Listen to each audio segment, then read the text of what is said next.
Module 6 test questions 9 through 12. Okay. Number 9. A 9-kilogram model airplane is tied to the ceiling with 2 strings as shown below.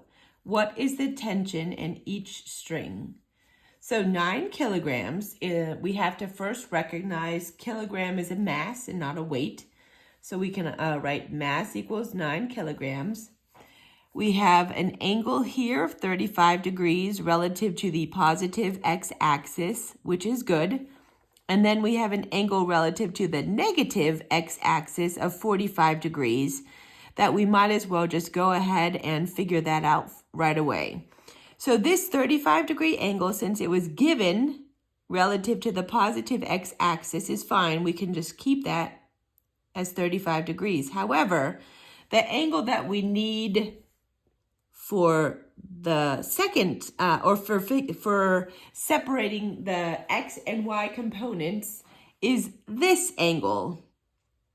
So it's 180 degrees minus 45 degrees. So this angle, I have written this wrong. This angle is still 45 degrees. This angle is 135 degrees. So now we've identified that. We're drawing the force diagram. The force diagram only consists of the forces that we're talking about with regard to this airplane. So we have the tension in this rope or string, the tension in this rope or string, and then of course the weight that's pulling it down. These are the only 3 forces that we are dealing with in this problem. So where we start is splitting up our T1, or this force, this tension. So we broke it out into our T1x and our T1y. We get these answers. Then for T2, we've broken that out into its x and its y using the angle 135, not 45. We get these answers, okay? And then our weight, straight down, we get these answers. And I forgot to write newtons over here. So, okay. Now, it's not moving in the x direction, so we know that the sum of the forces in the x direction is 0. So we get our forces that are in the x direction, like this one, 0.82 times T1, 0.82 times T1. Then we have to move on to get our x unit or our x component in our T2. So that's negative 0.707 times T2, negative 0.707 times T2.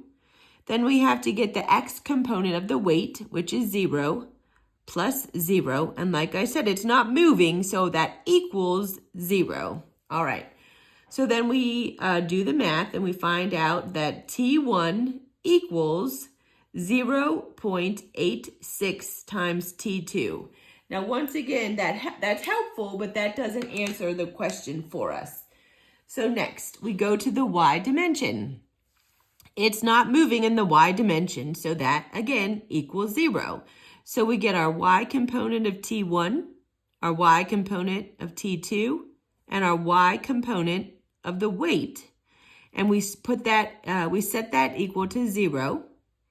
Now we realize we have 2 variables in one equation. Oh, but wait a minute.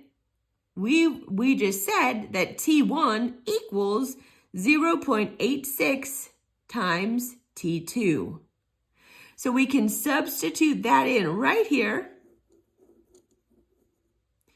And then when we multiply that out, we get 0.49 times T2 plus the remaining equation.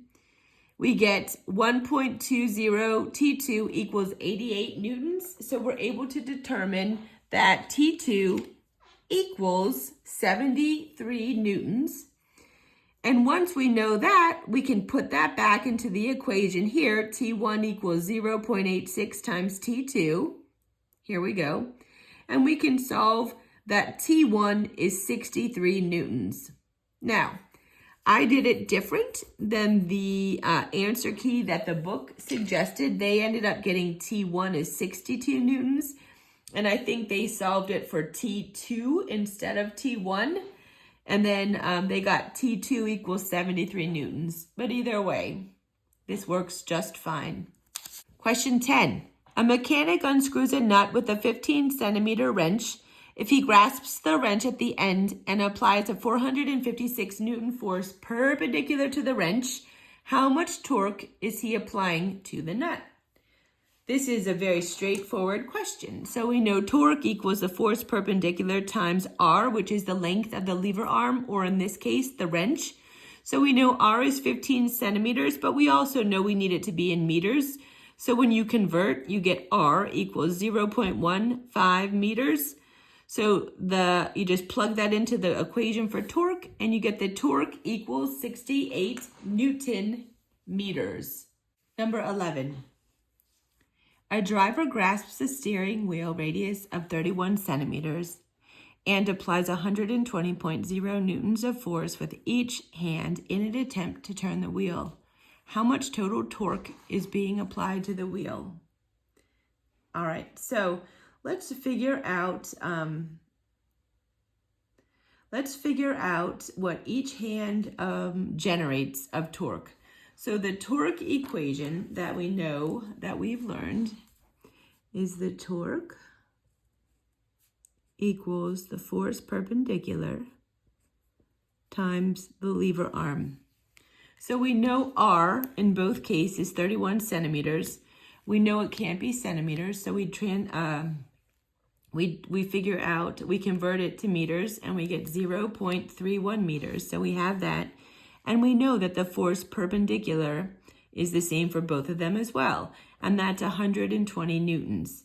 So now what we have to do is figure out which direction that the torque will be in. So for example, if we moved this hand, we took this hand off the wheel. If this guy's pulling down like this, the steering wheel is going to go in the clockwise direction.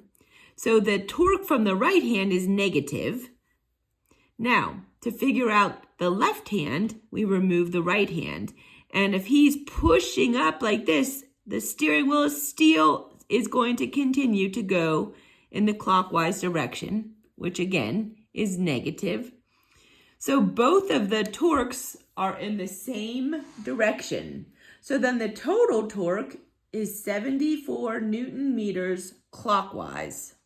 You can also have written negative 74 Newton meters because we defined clockwise torques as negative. So either one of these two answers will work. Number 12.